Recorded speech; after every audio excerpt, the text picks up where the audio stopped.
ये 10 लक्षण भगवत प्राप्ति करने वाले उपासक के हृदय में जागृत हो जाते हैं। बहुत ध्यान से सुनना। ये 10 लक्षण जब प्रकट होने लगे तो जान लेना कि अब हमारा परम सौभाग्योदय होने जा रहा है। बस हम भगवत साक्षात्कार के नजदीक हैं। जब तक इन 10 लक्षणों में कमी दिखाई दे तो संभालो इन 10 लक्षणों को अपने जीवन में पक्का। इन 10 का पूर्ण होना मतलब भगवत साक्षात्कार होना। सबसे पहला है धृति।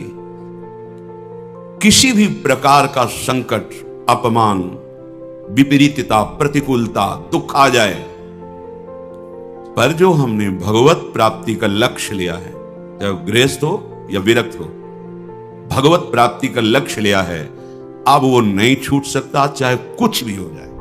पहला लक्षण स्वीकृति इसीलिए कहा है। कोई भी परिस्थिति, कोई भी विपरीतता, कोई भी अपमान हमारी स्वीकृति में अंतर नहीं डाल सकता। मृत्यु स्वीकार करना अच्छा है, पर स्वीकृति पे अंतर नहीं आना चाहिए। वही स्वीकृति भगवत प्राप्ति करा देगी। गोस्वामी जी बाद में सब बातें कह रहे, पहले कह रहे बिगड़ी जन्म मने की अब ही सुधरे आज। चाहे जितनी निंदा हो, अपमान हो, तिरस्कार हो, संकट आवे, विपत्ति आवे, परवाह नहीं, तो हर विपत्ति संपत्ति बन जाएगी।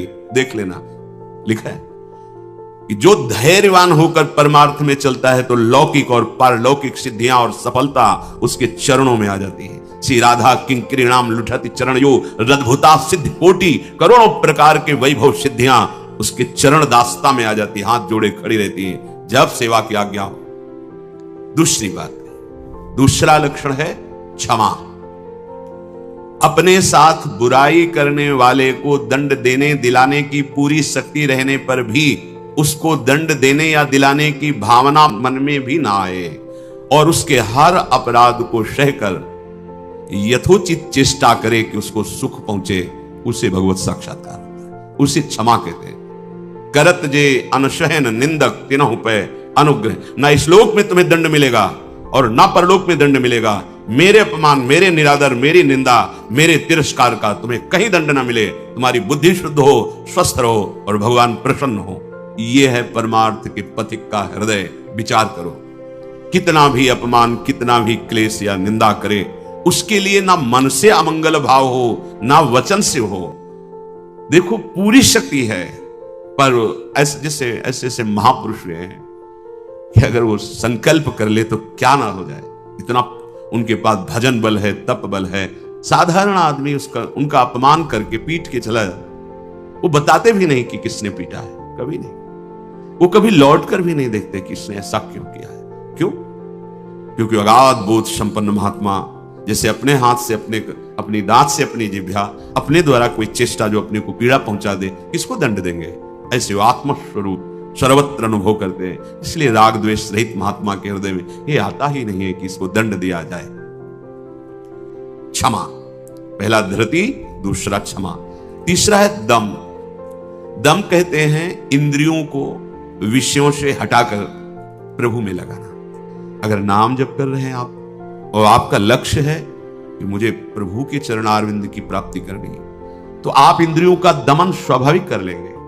बहुत सरलता, सहजता से इंद्रियों का दमन हो जाता है। हमारी स्वीकृति ठीक नहीं है, इसलिए जैसे एक दिन एकांतिक में चर्चा हुई थी, आप वैष्णव हैं, आप भगवत दासत्व के चिन्हों से युक्त हैं, आप भगवत प्राप्ति का मार्ग स्वीकार किए, चाहे गृहस्थ चाहे विरक्त। अब आपके सामने मांस परोसा जाए, आप खाएंगे? बिल्कुल ना, अंदर से ना बाहर से चेष्टा ही नहीं होगी। क्यों? क्योंकि आपकी स्वीकृति नहीं है। ठीक है, मदिरा ना अंदर से ना बाहर से स्फुरण ही नहीं होगा उसको पाने का। क्यों? आपके अंदर स्वीकृति नहीं। लेकिन बेविचार, मैथुन, गंदी बात, क्या आपकी ऐसी स्वीकृति है जैसे मदिरा और मांस के प्रति है तो उसी पंक्ति में, पर आपने इसके लिए स्वीकृति छोड़ दी, आपने इसकी गुंजाइश रख ली। अब आप गिर जाएंगे, आपकी इंद्रियां आपको गिरा देंगी। दूसरे की जरूरत नहीं, आपका मन ही आपको परेशान कर देगा, भ्रष्ट कर देगा।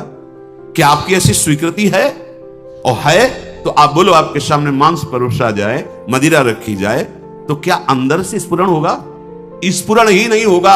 आप देख लो ना, स्फुरण ही नहीं होगा और आपकी भौं चढ़ जाएगी। आपको पता नहीं आप ये क्या, या तो उठ के चल देंगे बिल्कुल संभाषण भी नहीं करेंगे। ऐसा ही जो शास्त्र विरुद्ध आचरण है सबके प्रति क्यों नहीं हो रहा? जो हमारे शास्त्रों में भगवत प्राप्ति के विरुद्ध आचरण बताए गए, आप उनको एक लाइन में ही बताया गया है, आप उन शब्दों में दो को तो मान लिए त्याज्य, स्वीकृति ही नहीं उनके प्रति कि हम वैष्णव हैं, भगवत दास हैं, तो फिर व्यभिचार, मैथुन, ये गंदी चेष्टाएं, इसको उस पंक्ति में क्यों आप स्वीकृति में रख लिए?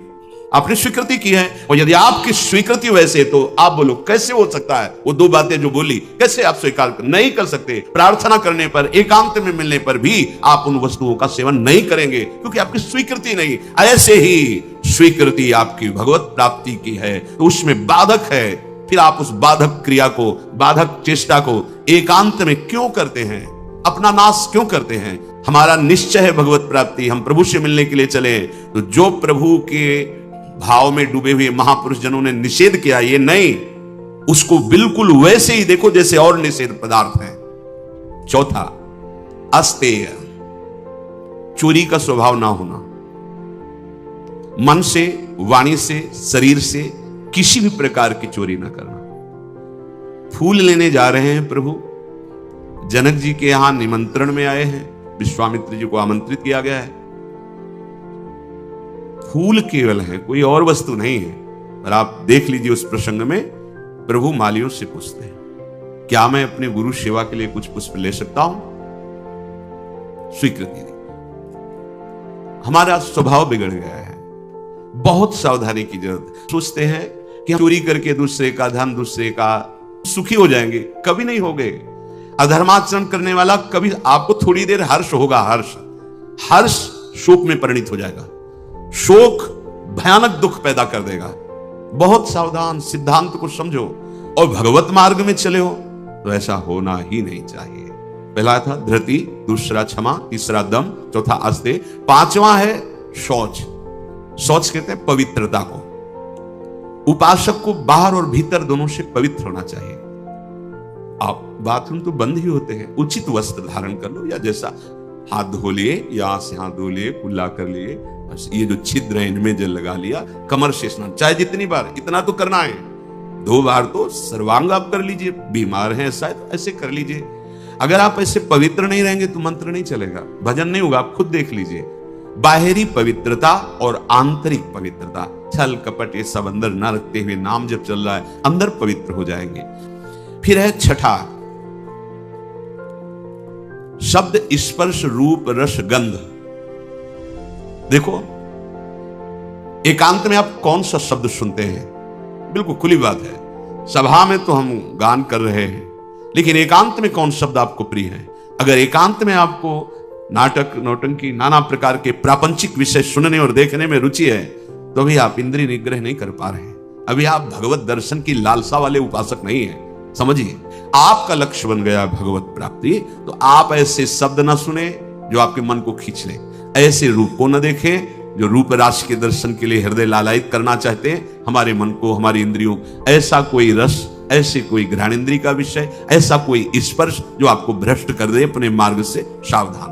पर जो भगवत प्राप्ति की लालसा वाला होता है, वो शब्द, स्पर्श, रूप, रस, गंध, इस पर विजय प्राप्त किए होता है या विजय प्राप्त करना चाहता है। 7वां धी है।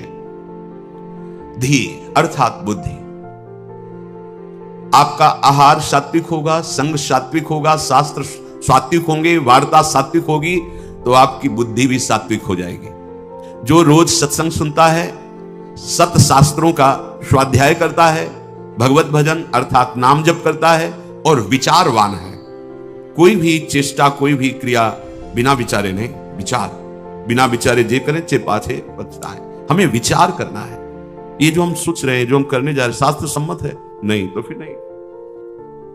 जिसमें निरंतर प्रभु में मन लगाने के सहयोग हो, ऐसा बुद्धि निश्चय करने वाली, वो भगवत प्राप्ति की योग्य हो जाती है। हमें वही सुनना है, वही देखना है, वही बोलना है, वही चेष्टा करनी है, जिससे हमारा भजन बढ़े, भजन सुरक्षित रहे, भजन पच जाए।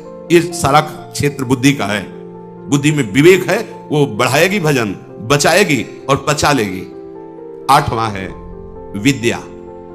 अगर हमको अक्षर मात्रा और ठीक ज्ञान है तो हम वेद का स्वाध्याय कर सकते हैं, आगे हम संस्कृत पढ़ें, हम अपने शास्त्रों को पढ़ सकते हैं, अब ऐसा क्या कि शास्त्र तो आते नहीं, भजन में रुचि नहीं, तो आपके अंदर ज्ञान स्फुरित कैसे होगा? इसलिए विद्या ही अध्यात्म विद्या की तरफ ले जाती है। नवा है सत्य। सत्य बोले, सत्य आचरण करे।